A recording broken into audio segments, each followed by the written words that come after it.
ꯃꯤꯄꯨꯝ ꯈꯨꯗꯤꯡꯃꯛꯄꯨ ꯊꯥꯞꯅꯗꯒꯤ ꯅꯣꯂꯨꯛꯆꯅ ꯈꯨꯔꯨꯝꯖꯔꯤ꯫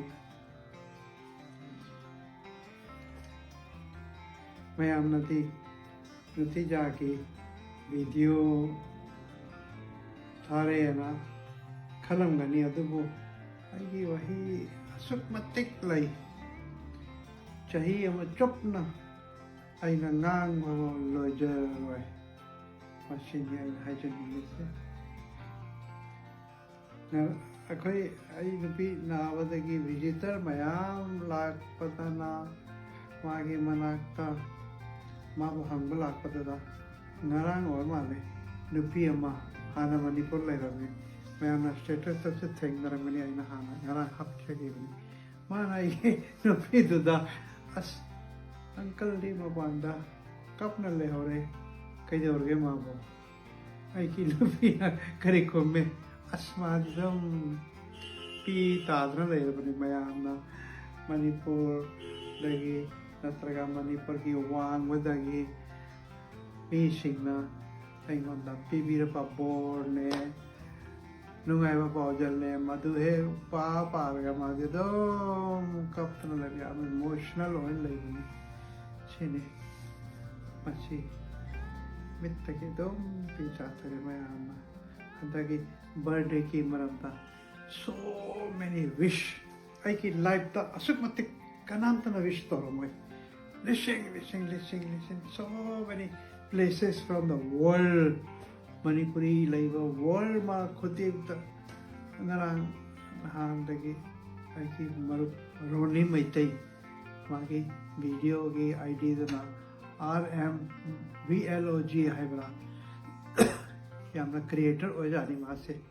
ꯃꯥꯒꯤ ꯊ꯭ꯔꯨꯗ ꯑꯗꯨ ꯑꯇꯩ ꯃꯤꯅꯁꯨ ꯃꯌꯥꯝ ꯁꯤꯌꯔ ꯇꯧꯔꯛꯇꯅ ꯑꯁ so many greetings, best wishes, ꯕꯣꯔ ꯄꯨꯟꯁꯤꯔꯣ ꯄꯨꯟꯁꯤꯔꯣ꯫ ꯉꯔꯥꯡ ꯄꯨꯡ 1:30 ꯐꯥꯎꯕ ꯅꯨꯡꯗꯥꯡ ꯑꯩ ꯇꯨꯝꯃꯝꯗꯥꯏꯗ ꯊꯧꯕꯥꯜꯗꯒꯤ, ꯃꯃꯤꯡ ꯑꯩ ꯄꯟꯅꯤꯡꯗꯦ, ꯊꯧꯕꯥꯜꯗꯒꯤ ꯐꯣꯟ ꯇꯧꯔꯦ, ꯑꯁ ꯅꯨꯡꯁꯤꯗ ꯄꯨꯟꯁꯤꯔꯣ, ꯑꯁ ꯃꯁꯤꯅꯤ ꯂꯪꯒꯣꯜꯗ ꯁꯤꯖꯥ ꯀ꯭ꯂꯤꯅꯤꯛꯀꯤ ꯃꯅꯥꯛꯇ ꯌꯥꯝ ꯐꯖꯕ ꯌꯨꯝ ꯑꯃ ꯂꯩꯖꯩ, ꯑꯩꯒꯤ ꯌꯥꯝ ꯇꯤꯟꯅꯕ ꯑꯣꯖꯥꯅꯤ, ꯄ꯭ꯔꯣꯐꯦꯁꯔꯅꯤ, ꯃꯥꯅ ꯐꯣꯟꯗ ꯀꯟꯅ ꯍꯥꯏ, ꯅꯪ ꯑꯩꯒꯤꯗ ꯂꯩꯇꯦ ꯌꯥꯗꯦ, ꯑꯩꯅ ꯌꯨꯝꯁꯦ ꯐꯖꯅ ꯁꯦꯡꯗꯣꯛꯑꯕꯅꯤ, ꯃꯗꯨꯗ ꯅꯪ ꯂꯩꯒꯗꯕꯅꯤ꯫ ꯑꯃꯗꯨꯅ ꯀꯛꯆꯤꯡ ꯁꯣꯔꯥꯗꯒꯤ ꯃꯨꯁꯂꯤꯝ ꯐꯦꯃꯤꯂꯤ ꯑꯣꯏꯕ ꯃꯥꯜꯂꯦ, ꯃꯥꯅ ꯅꯪ ꯂꯥꯛꯇꯦ ꯌꯥꯗꯦ, ꯑꯩꯈꯣꯏꯒꯤꯗ ꯂꯥꯛꯇꯦ꯫ ꯑꯩꯅ ꯍꯥꯏꯕꯅꯤ ꯑꯁ ꯃꯗꯨ ꯀꯃꯥꯏꯅ ꯇꯧꯗꯣꯔꯤꯅꯣ? ꯑꯩꯗꯤ ꯅꯣꯡꯃ ꯈꯛꯇꯒꯤ ꯑꯩꯒꯤ ꯑꯉꯥꯡꯁꯤꯡꯅ ꯑꯩꯕꯨ ꯅꯨꯡꯁꯤꯕꯤꯗꯅ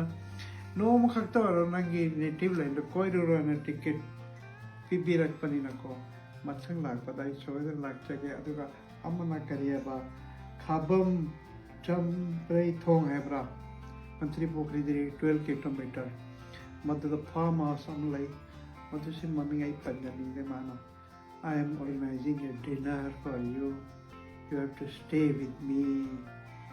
ꯑꯁ ꯃꯁꯤꯅꯤ ꯅꯨꯡꯁꯤꯕ ꯀꯧꯕꯁꯦ꯫ whatever ꯑꯩꯅ ꯈꯖꯤꯛꯇꯕ ꯑꯣꯏꯔꯣ ꯇꯧꯕꯤꯈꯤꯕꯗꯣ ꯑꯩꯅ ꯇꯧꯈꯤꯕ ꯅꯠꯇꯦ, ꯂꯥꯏꯅ ꯑꯩꯒꯤ ꯊ꯭ꯔꯨꯗ ꯃꯌꯥꯝꯒꯤꯗꯃꯛ ꯇꯧꯍꯟꯕꯅꯤ꯫ ꯈꯖꯤꯛꯇꯪ ꯑꯩꯅ ꯇꯧꯈꯤꯕꯗ ꯃꯗꯨꯒꯤ ꯐꯣꯜꯗꯨꯗ, ꯔꯤꯖꯜꯗꯨꯗ thousands and tons ꯑꯩꯉꯣꯟꯗ ꯍꯦꯟꯅ ꯂꯥꯛꯈ꯭ꯔꯦ꯫ so much love, this is love.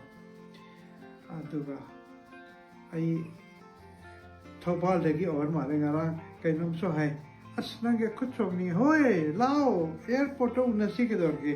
ꯑꯩꯅ ꯄꯨꯡ 9:50 ꯏꯟꯗꯤꯒꯣꯒꯤ ꯐ꯭ꯂꯥꯏꯠꯇ ꯌꯧꯔꯛꯀꯅꯤ, ꯃꯗꯨꯗ ꯂꯥꯛꯑꯒ ꯈꯨꯠ ꯉꯥꯛꯇ ꯅꯠꯇꯦ ꯀꯣꯜꯂꯁꯤ꯫ ꯌꯥꯒꯗ꯭ꯔꯥ? ꯀꯔꯤ ꯌꯥꯗꯅꯤ? we are all human beings, you love me, I love you.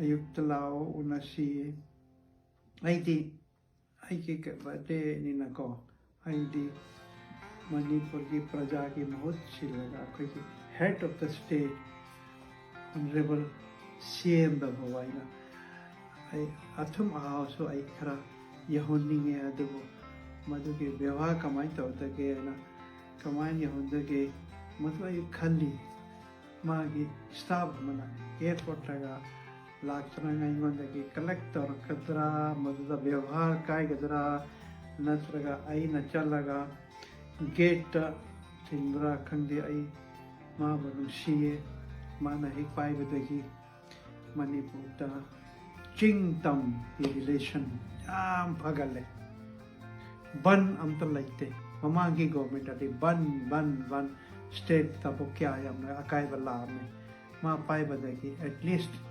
ꯃꯗꯨꯕꯨꯗꯤ ꯁꯥꯟꯇꯤꯅꯤ so I appreciate matam amdati he was my very good friend mana editor oiba kanda ai yam toina ma ki kaada chattana ai ki staff laitadana in a press release po puraga ma ki khabar da mana yam ihi bane ai we were very close friends project ma vip or the gap is very big gap anyway God bless him he is doing very well all the time when he drug Kimram Tasmana Talis.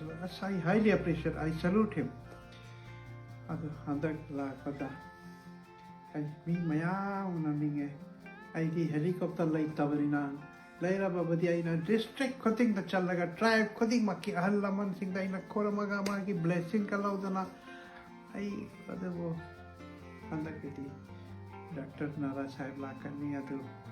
मागे केंद्र पुगदरा cry पुगदरा खंडे programme खंडे आई हंसु हमते let him do I am at his disposal adu ho ai na pami se projecti akhoi ki kangu world khuding da lai rabani na ko we have to unite through the internet se kya powerful na yo within seconds we can do anything Manipur da idi shooting Hawaninge, Bombay, any I Chalaka beautiful, the location is so beautiful.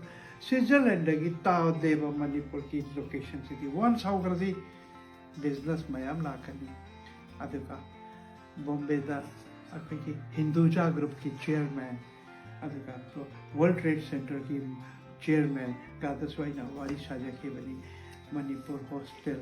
Manipur girls hostel mafam khotik da aina shahaninge shana kaki tobe age hoy khanasi aina prime kai Australia ke over president prime minister ka chat pani nako madu matam kha chinbadu da ai no ma chakani girls hostel ki maranda wari sagani mafam khotik makta Delhi Pune Chandigarh wherever our girls are staying they are not safe we want cooperation of such philanthropists to change, to make a new Manipur. Andak Manipur Daila Pata. Mayam Tananasi, let us exchange our views, our ideas, and let us make Manipur a model state, a heaven on earth. Videos hangadi upload to be yara idam koi tension jarage. Mayambo. Thapna taki kurum jake adu katha kachari. Thank you very much. God bless you.